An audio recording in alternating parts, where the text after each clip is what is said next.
எல்லோரும் எப்படி இருக்கீங்க? நல்லா இருக்கீங்களா? இன்றைக்கி டாபிக் என்ன அப்படின்னு பார்த்தீங்கன்னா, டயட் அவசியமாக வாழ்க்கையில் ஸ்லிம்மாக தான் இருந்தால் தான் ஆரோக்கியமாக இருக்க முடியுமா அப்படின்னு எதுவுமே கிடையாது. நல்லா புரிஞ்சுடுங்க. ஆரோக்கியங்கிறது நம்ம மனசில் தவிர உடம்பு கிடையாது.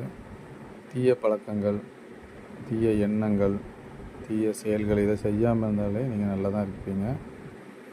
சாப்பாடு நம்ம கரெக்டுக்கு சாப்பிடணும். 3 நேரம்னா 3 நேரம், 2 நேரம்னா 2 நேரம். இப்போ உதாரணத்துக்கு இன்னைக்கு காலையில் நீங்கள் 8 மணிக்கு மார்னிங் ஃபுட் எடுக்கிறீங்கன்னா அதே மாதிரி நாளைக்கும் ரொட்டீனாக அதே டைமில் எடுங்க. ஏன்னா உள்ளே இருக்க மிஷின் நம்மளோட சிஸ்டமே அப்படி தான். உள்ளே இருக்க மிஷினே அந்த டைமுக்கு தான் ஒர்க் ஆகும். ஸோ நீங்கள் அந்த டைமுக்கு ஃபுட் எடுத்தாலே எந்த பிரச்சனையும் இல்லை.